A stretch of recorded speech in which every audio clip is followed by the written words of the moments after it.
آئندہ الیکشن 2022 میں ہوں گے یا الیکشن 2023 میں؟ اور اگر 2022 میں ہوں گے، پاکستان مسلم لیگ نون کتنی تیار ہے پاکستان کے مسائل سے نمٹنے کے لیے اور پاکستانیوں کو ایک بہتر پاکستان دینے کے لیے؟ ان تفصیلات پہ ہم بات کر رہے ہیں جناب شاہد خاقان عباسی، سابق وزیر اعظم سے۔ عباس صاحب، یہ بتائیے گا کہ بہرحال اس وقت ظاہر ہے کہ ایک بڑی مضبوط اور بہت ہی طاقتور حزب اختلاف کی جماعت مسلم لیگ نون ہے، مگر بہرحال اس کی اپنی پریزنس جو ہے نا وہ ایک صوبے تک محدود ہے۔ اس کی پہچان جو ہے وہ پنجاب ہے۔ آج بھی اگر اس کی مقبولیت قائم ہے یا بلکہ بہتر ہوئی ہے تو وہ بھی پنجاب کے اندر ہوئی ہے۔ کیوں آپ اپنے آپ کو صرف پنجاب کی پارٹی رکھنا چاہتے ہیں؟ کیوں آپ اپنے آپ کو صرف پنجاب سے منسلک کرنا چاہتے ہیں؟ ابھی بلدیاتی الیکشن ہوئے ہیں کل کے پی میں، ہم نے کہیں دور دور تک نون لیگ کا نام نہیں سنا۔ یہ مطلب سندھ میں کہیں ہم دور دور تک نام نہیں سنتے، بلوچستان میں بھی کچھ ایسی ہی صورتحال ہے۔ آخر کیسے آپ قومی جماعت ہوں گے؟ آپ تو ایک صرف پنجاب کی ہی جماعت شاید ہیں بھی اور رہنا بھی چاہتے ہیں۔ دیکھیں، مسلم لیگ نون 3 دفعہ اقتدار میں رہ چکی ہے اور الحمدللہ آج پاکستان کے ہر صوبے کے عوام اسی جماعت کی طرف دیکھ رہے ہیں۔ یہ اس جماعت کی سب سے بڑی کامیابی ہے۔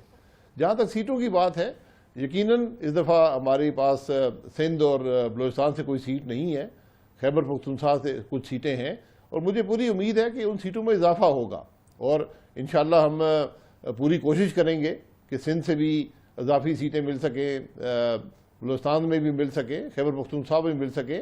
لیکن یہ وفاقی حکومت ہے اور پاکستان مسلم لیگ نون نے اپنے عمل سے ثابت کیا ہے کہ یہ ہمیشہ وفاق کی بات کرتی ہے، یہ کسی ایک صوبے کی بات نہیں کرتی۔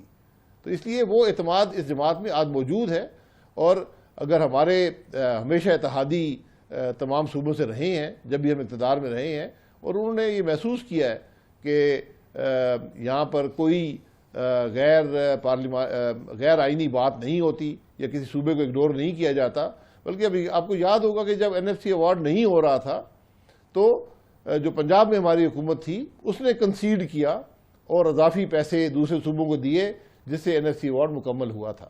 تو ہمارا الحمدللہ ریکارڈ جو ہے اس معاملے میں بڑا کلیئر ہے کہ یہی جماعت آج وفاق کی علامت ہے۔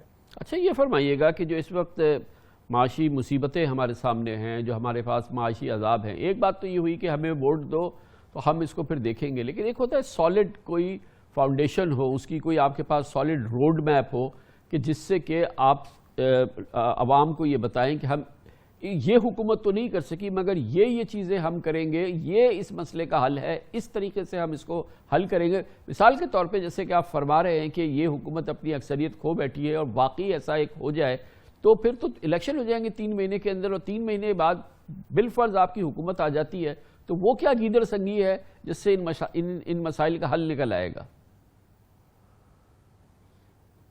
دیکھیں، گیدڑ سنگی کوئی نہیں ہوتی، محنت کی بات ہوتی ہے، مسائل کو سمجھنے کی بات ہوتی ہے اور وہ پالیسیز دینے کی بات ہوتی ہے جس سے مسائل حل ہوں۔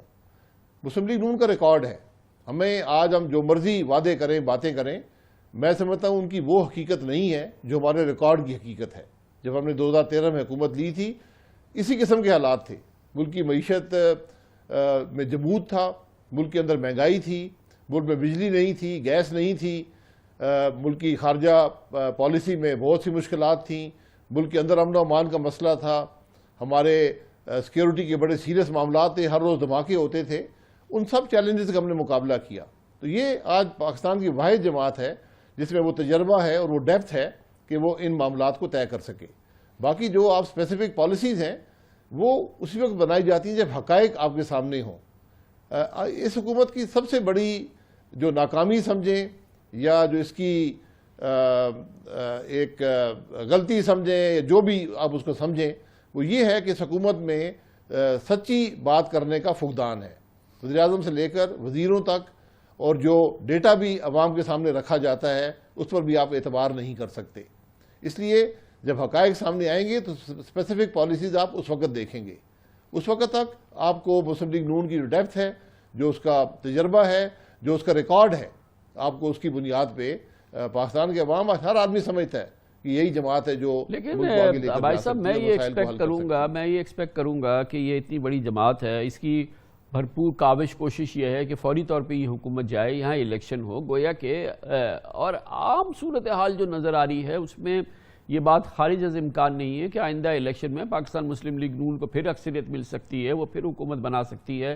تو اس حکومت کے پاس تو پھر وقت نہیں ہوگا نا. اس کے پاس تو مجھے کہیں نظر آئے کہ آپ نے کام کیا ہے کہ یہ انرجی کے مسائل جو پچھلے دور میں حل نہیں ہوئے وہ اس دور میں حل نہیں ہوئے, اب آپ آئیں گے تو یہ مسئلے حل ہوں گے. یہ ہماری جو سرکولر ڈیٹ کے عذاب ہیں یہ ختم ہوں گے. جو ہماری گیس کی جو قلت ہے یہ کم سے کم ہوگی. یہ جو ہمارے جو کرنٹ اکاؤنٹ ڈیفیسٹ کے مسئلے ہیں یہ حل ہوگا. ہمارے جو ایکسچینج ریٹ پہ پریشر آ رہا ہے یہ کسی صورت سے بہتر ہوگا. یہ سب کچھ اگلے مثال کے طور پہ اگر 2 مہینے 3 مہینے کے اندر ہی حکومت ختم ہوتی ہے, 3 مہینے بعد الیکشن ہو جاتے ہیں, تو یہ صرف آپ کے آنے سے ہی سب کچھ ٹھیک تو نہیں ہو جائے گا نا. اس کا کہیں مجھے نظر تو آئے کہ کوئی بڑا زبردست تھاٹ پروسیس ہے جہاں پر بھرپور طریقے سے کام ہو رہا ہے اور پاکستان کے مسائل کا حل ڈھونڈا جا رہا ہے. دیکھیں صرف آنے سے نہیں ہوتا, محنت سے ہوتا ہے, حالات کو سمجھنے سے ہوتا ہے اور مسائل کے حل ڈھونڈنے سے ہوتا ہے. میں یہی کہہ رہا ہوں کہ جب ہم آئے تھے 2013 میں مسائل کی ایک پہاڑ تھا, الحمدللہ ہم نے ان کو حل کیا, ملک کو ایک بہتر مستقبل دیا. اور آج بھی ہم اگر آج یہ بات کریں کہ میں کیا کروں گا آ کر, تو میں یہ بات صرف اس وقت کر سکتا ہوں جب مکمل طور پر حالات کا مجھے علم ہوگا.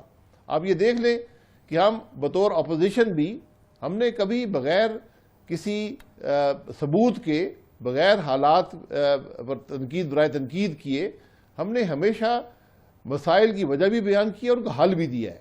چاہے آپ وہ انرجی کے مسائل دیکھ لیں, سرکولر ڈیٹ دیکھ لیں, ملک کے اندر جو گروتھ میں کمی ہے, اور سب سے بڑھ کر آپ آئی ایم ایف کا پروگرام دیکھ لیں کہ ہم بھی آئی ایم ایف کے پروگرام میں گئے تھے, ہم نے اس کو مکمل کیا, کیونکہ نیگوشیٹ ہم نے بہتر کیا. یہ حکومت کی ناکامی ہے کہ نیگوشیٹ نہیں کر پائے, انہوں نے غلط پالیسیز بنائی, اس سے الٹا ملک کا نقصان ہو گیا. تو ہم نے آئی ایم ایف کا پروگرام مکمل کیا اور ہائی گروتھ اور لو انفلیشن کے ساتھ مکمل کیا. یہ بہت بڑی کامیابی ہے. تو آج بھی ہماری جماعت میں کیپیسٹی ہے کہ وہ ان معاملات کو طے کر سکتی ہے. جو ایشوز کی آپس میں کیا لنکیجز ہوتی ہیں ان کو سمجھنے کی ضرورت ہوتی ہے.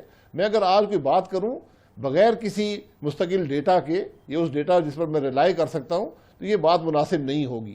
لیکن یہ نظر آتا ہے کہ ہر مسئلے کا حل گروتھ میں ہے. جب آپ گروتھ کی طرف جائیں گے وہیں آپ کے تمام مسائل حل ہوں گے. میں صرف آپ کو جی ڈی پی کی بات کروں گا. ہم 2018 میں $318 ارب کی جی ڈی پی چھوڑ کر گئے تھے, جو آج اگر اسی گروتھ سے معاملہ چلتا رہتا تو وہ 360 ارب کے قریب ہوتی, وہ آج 280 ارب کے قریب ہے. یہی پاکستان کے جو آج سارے مسائل ہیں وہ اسی بات میں پنہاں ہیں کہ جو گروتھ جو ہے وہ ہماری جی ڈی پی کم ہوئی ہے, اس نے گرو نہیں کیا. یعنی پاکستان غریب ہوا ہے, وہ اس کو امیر ہونا چاہیے تھا, وہ غریب ہو گیا ہے. تو یہ حقیقت آج پاکستان کی. تو ان معاملات کو حل کرنا ایک محنت سے اور مستقل پالیسیز وہ جو ملک کے مفاد میں ہوں ان پر کرنے سے ہوتا ہے.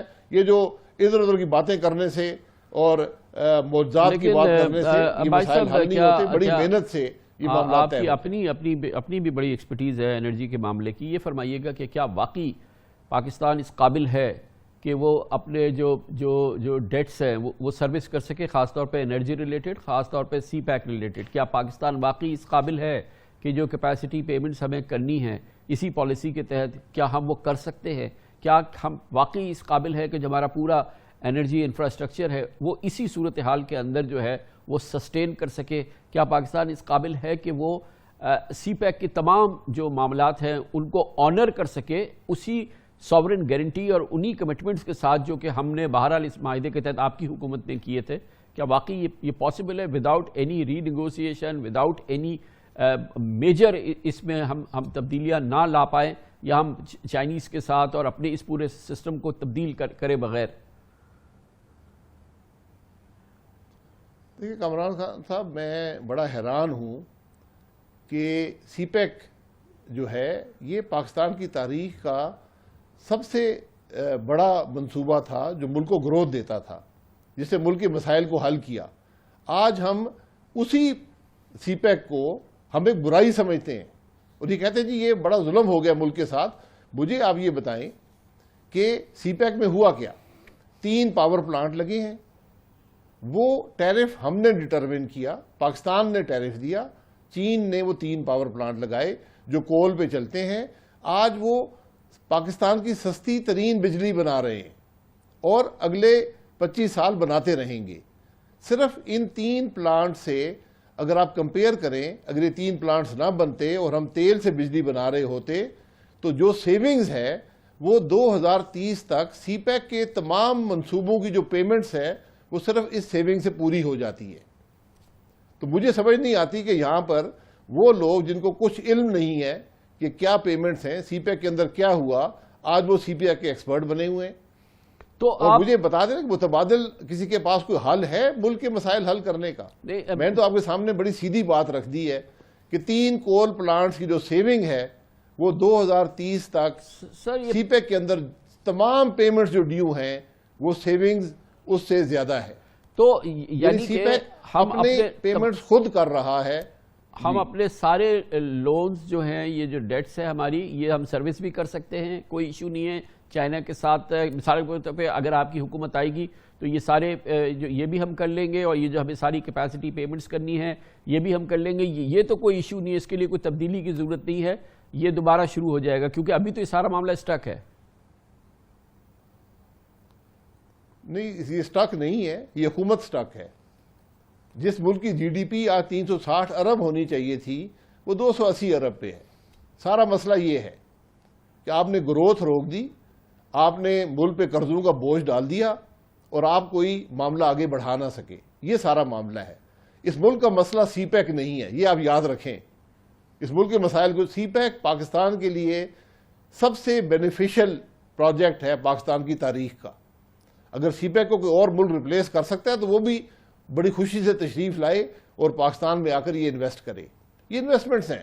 ہم 6 سال یہ کول کا ٹیرف لے کر بیٹھے رہے، کسی نے یہاں پر کول پلانٹ نہیں لگایا، سی پیک میں پلانٹ لگے ہیں اور 25 سال تک پاکستان کی سستی ترین بجلی بناتے رہیں گے اور اپنی سیونگ سے سی پیک کی جو پیمنٹس ہے وہ کرتے رہیں گے۔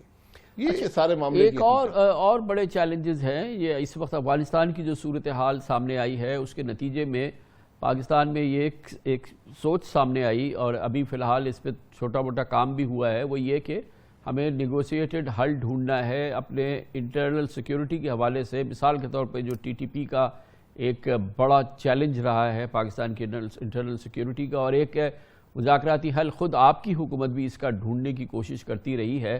آپ کی کیا سوچ ہے اس حوالے سے کہ اگر کل آپ کی حکومت آتی ہے تو کیا اس راستے پہ آگے چلنا ہوگا، یا یہ کہ جیسے کہ پیپلز پارٹی یا دوسری کئی قوتیں یہ کہتی ہیں کہ بالکل بات نہیں ہونی چاہیے، اس سے تو صرف لڑائی ہونی چاہیے؟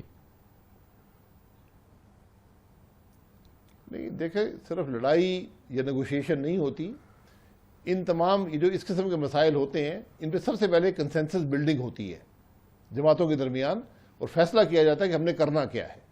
اس حکومت کی سب سے بڑی ناکامی یہ رہی ہے کہ اپوزیشن سے کوئی میننگ فل کنسنسس نہیں بنا سکی، اور اس نے اپوزیشن کو بجائے اپوزیشن کے ایک دشمن سمجھا ہے اور اسی طرح بیہیو کیا ہے۔ جو افغانستان کے مسائل ہیں، ٹی ٹی پی کے مسائل ہیں، اس پر پارلیمنٹ کے اندر ڈیبیٹ ہو کر آپ کو ایک کنسنسس ڈیولپ کرنا ہے کہ آپ نے اس مسئلے کا کیسے حل نکالنا ہے۔ یہ قومی مسئلے ہیں، یہ ایک دن میں پیدا نہیں ہوئے، ان کی ایک لمبی تاریخ ہے اور ان کو حل کرنے کی ضرورت ہے، لیکن جو کچھ اس ملک میں ہوا ہے ہمیں اس کو بھی سامنے رکھنا پڑے گا، اور یہ صرف ایک پولیٹیکل کنسنسس کے ذریعے معاملات طے ہو سکتے ہیں۔ کوئی ایک جماعت، کوئی ایک حکومت ان کو طے کرنے کے قابل نہیں ہے، یا کوئی ایک ادارہ اس کو خود طے کرنے کے قابل نہیں ہے۔